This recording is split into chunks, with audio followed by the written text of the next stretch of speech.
I actually can't believe it's 10 years already. I started actually, obviously, quite at a young age. So I think like the first 5 years of my career just flew by. I was still in school for half of that, and it's obviously just, you go to school, you play some cricket, and that's kind of your career. It wasn't professionalized back then, so I feel like the second half of my career is more professionalized and more, I think you can call it more of a career than the first half. But it's obviously a huge honor to play for my country and represent my family and everything the badge stands for. And I don't think I've ever, well, I think I saw myself playing for South Africa. Back in the days when we grew up, there was a Proteas team, but you never heard of them. They kind of had to pay their own way, to go to tours. So I never really thought I would be able to make a career out of it. But it's been a blessing to be a part of the side, and hopefully another 10 to come. And as you say as well, 16 years old, very young. Yeah, it was quite different. I just remember walking into Potchefstroom, having I think Adidas was still the sponsor back in the day, getting like 2 Adidas bags. It was just filled with clothes. Like, you can't imagine how many clothes we got. It was an amazing experience, just taking everything out of the bags and trying everything on. And it was still literally green and gold, so it was awesome. It was an awesome feeling. And I think one of the first tours in Bangladesh, I obviously didn't make the side regularly, so I had to play one of the games and go field. And I remember, obviously I was 16 years old, so I passed out afterwards of the heat.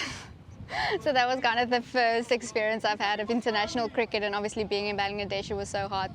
They had to call the doctor in because as I got into my room, I just passed out. But it was an amazing experience, and I think that's something I'll cherish forever, and that's why I run so much now, to make sure that I'm fit. And just taking you back as well, obviously, as you say, cricket.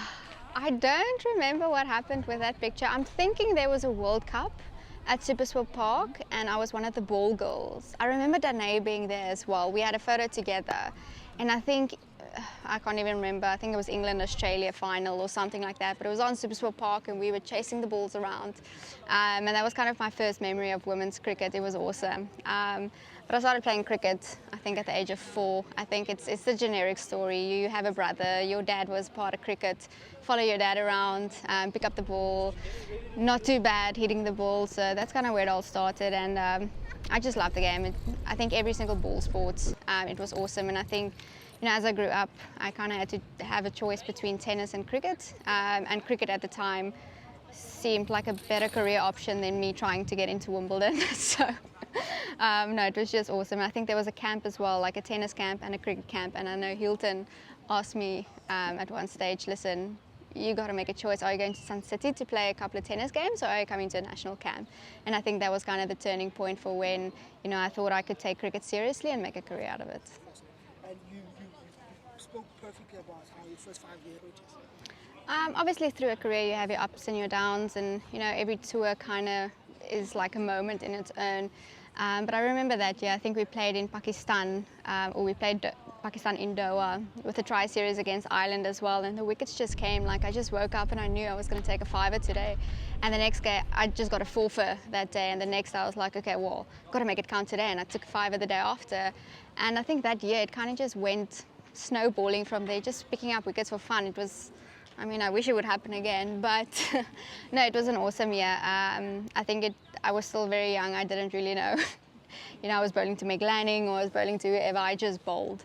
But I think that was a very good year in my career. I think the season after I got Player of the Series for Proteas as well, so that was awesome, or Player of the Year, so that was awesome as well. But I think, a memory for me was probably this year's World Cup, in terms of batting and in terms of a leadership role. I got to captain the side at a World Cup, which I thought I was never, going to do in my life, and obviously having a good run with the bat as well. So I think, the tour leading up to that against West Indies and the World Cup was probably 3 of the best months of my career as well. Perfect segue into my next questions. Yeah, I think it's something I've done since I was a little girl. All the teams I've been a part of, I've kind of been in a captain position or a vice captain position.